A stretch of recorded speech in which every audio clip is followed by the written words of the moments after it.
Awesome. Cool. Great. So nice to catch up with you, Josie. So you're a sports psychologist at Performance in Mind, and last week you were doing some webinars online about 10 tools that athletes can use to stay mentally fit and well over this new lockdown that's happening. And I found that really, really interesting, and some really practical tips on your website, which and the things that I found really stood out to me was, I think, as a starting point, that whole foundations of things that can help a person perform well in sport or in life and in business. And often I see some of these things translate from a nutrition point as well, about like the managing anxiety, sort of minimizing perfectionism, cultivating confidence, and controlling the controllables, and building self-awareness. And I've found as a dietitian that the longer I've worked in nutrition, that the more I found that psychology plays a huge role in what people eat, why they eat it, because often we know what to eat, but then we don't. And I've definitely seen that in myself over the oncoming second lockdown, where stress and pressure has sort of made me change my eating and drinking habits a little bit more than I would have previously. And I'd love to hear what you've sort of seen or found as in helping the people that you work with. I think on the eating and drinking side, the first lockdown was a really, it was almost a big experiment of how do we deal with pressure and how do we deal with stress?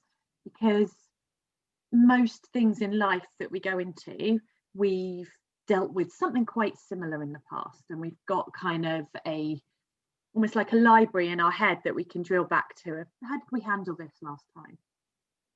None of us have ever gone into a lockdown before. It was completely novel, very new. We were all in very different circumstances. So I really like the phrase that people have been using about we were all in the same storm, but we're all in different boats. So I experienced it with having my then 3-year-old at home, and both of us trying to work full time whilst looking after a 3-year-old, very differently than my retired parents did, who were used to being out and about all the time and then had to stay at home, but didn't have any extra pressures on their time. And we will have both experienced it very differently than somebody who was a key worker and actually being on the front line and having those fears of catching COVID as well. And so there was no template in our brains of how do we normally deal with this. And there was no template from anywhere else, because we're all living these very weird, different lives. And so that means we need some very different coping mechanisms. And I know there were lots of people that really talked about how they drank a lot more during lockdown, how they ate a lot more during lockdown. There was lots of that. I deserve a treat. We're going through something really difficult here, so I deserve a treat. And so that one day or 2-3 days is okay, but when that becomes a month, 6 weeks, 8 weeks. And so over time, those treats start to become habits. And so we might find we're actually eating more than we need to fuel ourselves. There were other people, if they're furloughed and they suddenly had lots of extra time on their hands, were able to do these amazing challenges of, I'm going to do a marathon in my back garden, or I'm going to do Swift racing every single day. And they may not have actually been getting enough to fuel what they're doing.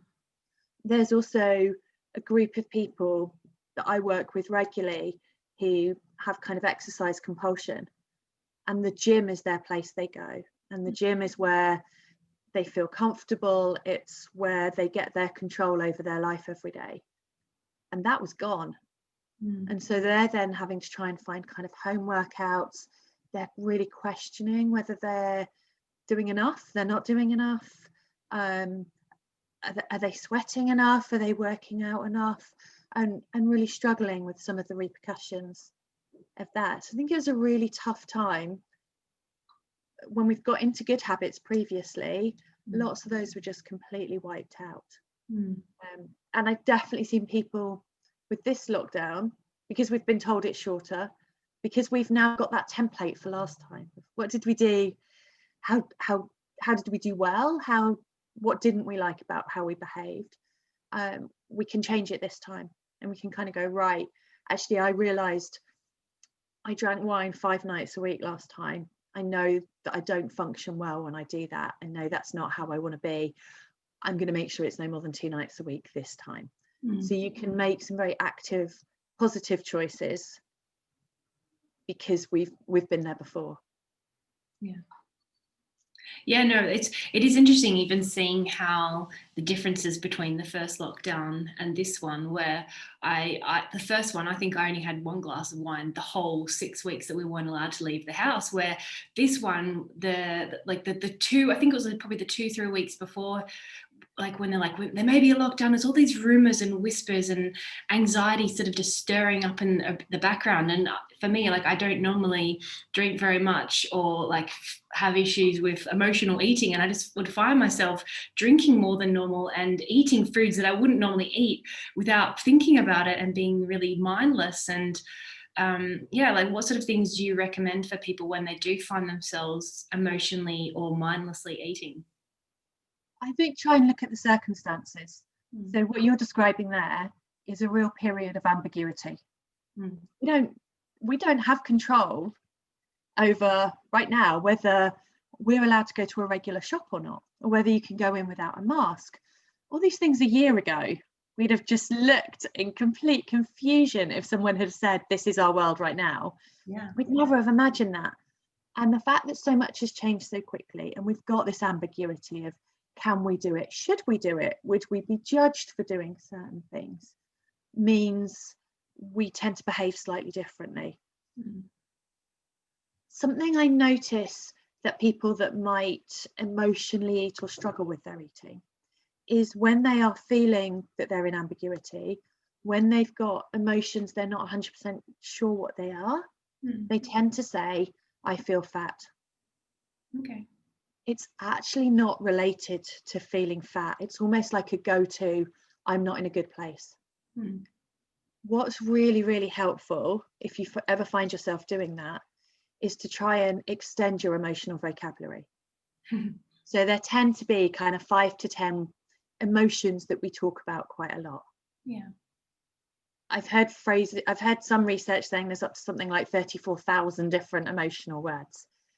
What you can get is something called an emotional wheel, and you can just Google it and download it. And that talks about 7 central emotions, but actually there's 130 altogether.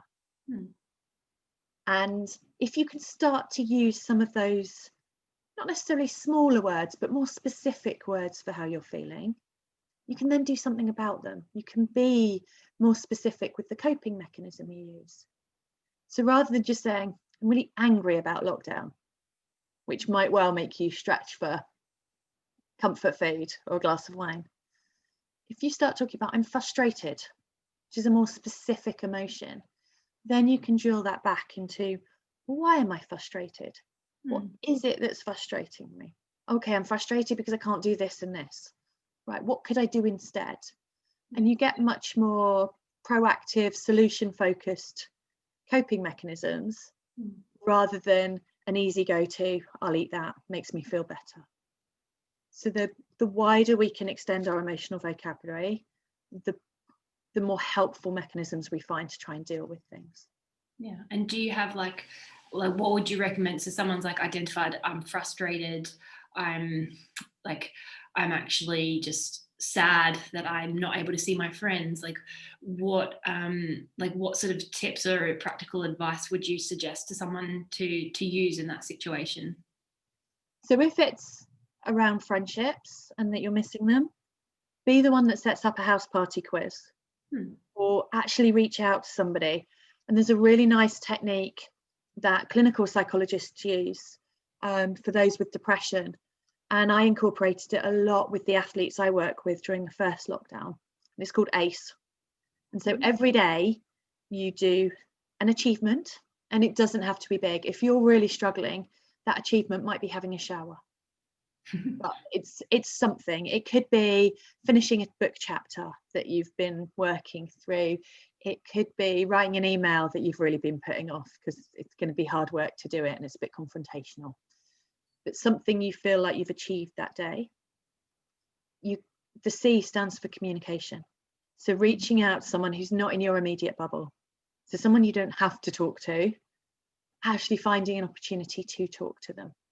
And that can stretch from, I had someone on a business podcast the other day saying every day at 10 o'clock, they will go through their text messages right to the bottom, and they will reconnect with whoever's at the bottom of their text messages. And they just keep that going.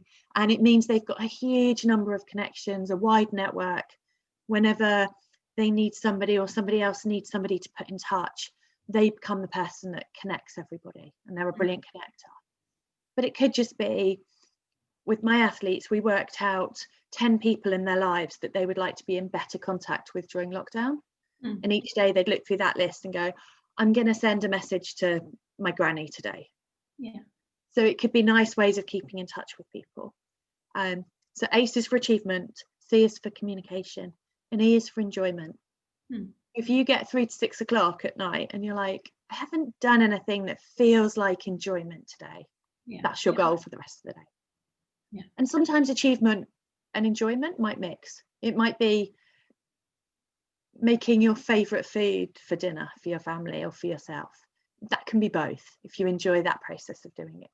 But making sure you've got each of those three means you actually feel in a bit of a better place. And so you don't need to reach out for the comfort food, because you've already got that dopamine buzz in your brain, your reward chemical. It's already alert because you've done good things for yourself already.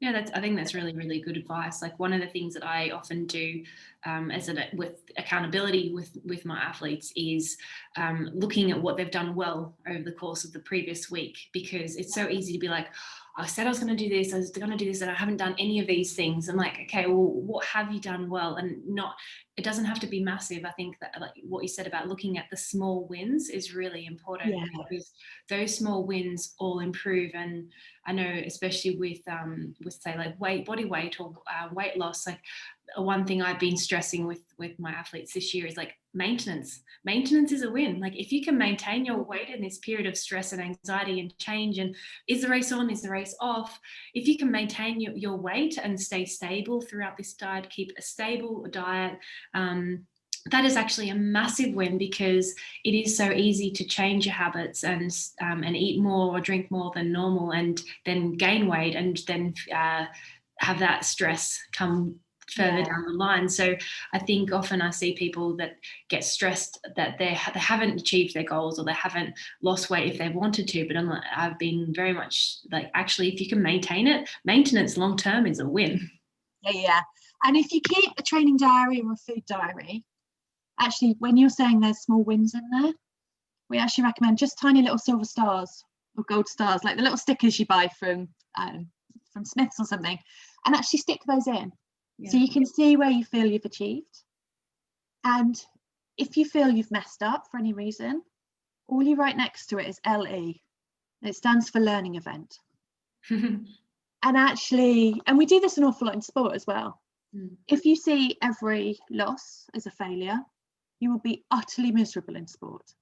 So in some sports, you might win half the time. Say you're pretty good at tennis, you might win half your matches. Fabulous. I think I've won one race in my entire lifetime of sport, and that was because it was a very small one and all the fast people had done the 10k and I was doing the 5. So if I got upset every single time I didn't win a race, I'd spend my life utterly miserable. But what I can do from every race that I have is take away a lesson from it. So for me, it's not about winning, but it's about becoming better each event that I do. And we can do that in everything in life. So rather than feeling like I failed because I gave in and had 2 glasses of wine, or a whole stack of toast because I was feeling rubbish. Okay, what can you learn from that? Can you learn that actually this type of event happening in your life tends to trigger that type of eating? Right, well, now I know that and I'm more self-aware of it. What can I do instead next time that happens? Or actually, can I try and prevent that type of event happening in the first place? And so control the controllables, control what you can control. And so the more you can see things as this is an opportunity to learn, so that it doesn't happen next time, you continually feel like you're improving and moving forward, rather than that whole, oh well, I've screwed up for today now anyway, what's the point, I might as well just eat everything.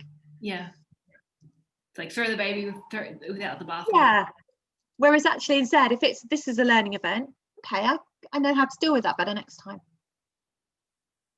Yeah, I definitely see that with, and this links into with some of my PhD, my postdoc research, where I see a lot of people, what they do nutrition-wise in a race, for example, it's been from having made a mistake in a previous one, and they're like, maybe I should have done a bit differently, and then a bit of trial and error. And I think we were talking before about like goals, and with races being cancelled and changed this year, like having to set new goals and goals that perhaps you can control rather than relying on an external person or organization. Definitely. So there were lots of Swift racing goals that people put up if they're cyclists. Lots of people around running have either been joining groups where they're kind of trying to do something every day, so that they've got that encouragement of being part of a group. They're feeling like they're doing something positive each day. They're doing that moving forward. There's been lots of virtual challenges. I got to a point of just rolling my eyes every time another email came through with yet another virtual challenge. And the only one I did end up doing actually was London Marathon. And it was just the most awesome day. I mean, it was horrific rain. I've never been so drenched in my life, but seeing other people out with their race numbers on and everyone high-fiving, not touching obviously, but kind of virtual high five. Yeah, it was absolutely awesome. And it was one of those, we're all in this together, we're all trying to achieve our own things, and that was a brilliant goal to have and work towards. And then for next year, with many athletes, we're still saying, actually don't plan on having certain races, book them in, because they'll just get postponed, or you'll get your money back. So book them in, but don't have it in your head as it's definitely happening. Focus on other elements. So that might be I'm going to use my running this year to see more cool places. I want to go and explore local places I've never really seen. And there was lots of that over the first lockdown of, it's been really cool to actually go and explore my local area, because that's all I can do right now, but I've learned much more about it. Or some people will do things of, I am going to cycle 2021 miles in 2021. And so you can build your own challenges that you have much more control over, rather than external events impacting on what we do. No, I've definitely, there's like little goals, and also goals and challenges that can be in different scenarios. So like you say, if we're locked in and we can't leave the house, okay, a Zwift challenge. If we can only ride around this city, okay, it's the particular climb, I want to take 2 minutes off this climb, so get 30 minutes, that sort of thing. Definitely. And so the more you are in control of your own goals, the more concentrated you will on achieving them, and the less stress you feel when you hear all this ambiguity out there. But I've still got stuff I can do. I've definitely seen especially the last few weeks or months, where a second lockdown has become more imminent, where there's been more athletes or people, active people, reaching out, realizing that, okay, maybe this is the new norm for a bit longer than we ideally want, and wanting sort of more support and accountability with like their food and nutrition. And it sounds like what you're saying, some of the things that become really important for actually sticking with habits and changes are that accountability, but also having like a community and a support system around you. So I say there are 4 things in place if you're going to be like intrinsically motivated to achieve your goal. So you need a sense of belonging. You need to feel like you're part of a community, and that can sometimes be quantity, lots of different people, but it can also be quality. So having a few people that you can genuinely be vulnerable with, that you feel like you can be wholeheartedly yourself, and that they still love you for it. So you need quality and quantity of that sense of belonging. You need to feel competent. So in sport, that might be, I actually know and have the skills to do my sport. Around eating, it's more likely to be, I know what a quality portion size is. I know what I should be eating. I'm not guessing. I know that I need X amount of this per day. So you've built up that competence. And then you have autonomy. I'm doing this for myself. So I imagine many of the kind of weight loss programs that fail are because somebody's been told to go on it. Yeah. If you're not doing it because you passionately want to make a change, or you passionately want to get somewhere, yeah, it's very, very hard to do something. It's hard to do it anyway, but it's far harder if someone's telling you to do it. Yeah. So when you're trying to achieve a goal and build that motivation, you need to feel like you have a choice, and you feel like have a voice over how to do it. And that adds to it. And then there's one extra, which is not part of the official kind of theory, but I think it's really important, and that's to enjoy what you're doing. Definitely. If you don't enjoy it, I've had a lot of people this year, they enjoy races, but they don't necessarily enjoy the training. And with no races, there's a huge amount of training to do. You've got to find ways to enjoy that training, and to at least tie it in with how that will make you feel when you do get to race, and find the bits of training that you do like. Yeah. So that actually when you're on a really tricky day, you can pull that in, and you can be like, yeah, this might not be on my plan, but I know it makes me feel good, and right now that matters more. Yeah. And I think that's really interesting about the enjoyment, because I know myself with my training goals earlier this year, I lost the motivation. I wasn't enjoying the training, so I just stopped because I was like, actually, do you know what? I just need a break from this. And it's just now that enjoyment, I mean, the desire has returned. But then I see with someone that, like the people that I work with, say when they're changing their food habits, they're trying to say incorporate more vegetables into what they're eating, because it's going to allow them to eat more food, help them give more vitamins and minerals and things, but they don't enjoy it. And they're sort of forcing it at the moment. That's where they're sort of like, oh, I don't want to eat this. And that's an interesting challenge that I sometimes come across, where people, they know they should do something, but they're not enjoying it because they prefer to eat, say, more, what I would say, discretionary foods, whether it's like and chocolates and things. But there are little things you can do. So my husband is very similar, does not do vegetables, but we put mint sauce on them. Yeah. So they taste a bit different, and then he's okay with it. So even with things that you don't like, if you can make it more palatable, that builds extra enjoyment, so that you still get the benefits of it, as in the vitamins. Yeah. Then you're doing well. So yeah, I think I'm definitely not one of those people that works in sport and is like, it's all about the pain, and if there's no pain, there's no gain. It's like, life's too short for that. Most of us aren't elite athletes. We're doing this for fun. Let's make it fun. Let's make it enjoyable. And then you do better. And it's much more about, if you are a happy person, you will be a good athlete. Yeah. If you're miserable underneath it, what's the point of just flogging yourself harder and harder? Like, life is way too short for putting yourself through that. There's too many other tough things in life, such as we've seen this year, to make your hobby really hard. No, I definitely agree 100%, where I'll see sometimes people be like, oh no, don't put any dressing on your salads. And I was like, no, dressing, like, okay, maybe it's about the ratio. It's not like salad dressing with salad. But if having that little extra bit of fat, or maybe a little bit extra sugar on the top of the dressing, it's adding extra flavor, and it's helping you, because you can then adjust it. And maybe it starts with you, there's perhaps more than will be optimal or ideal, but you can then slowly change that proportion as you get familiar and more used to it.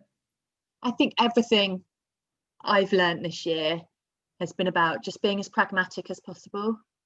Make things easier. It's not about making stuff harder. No.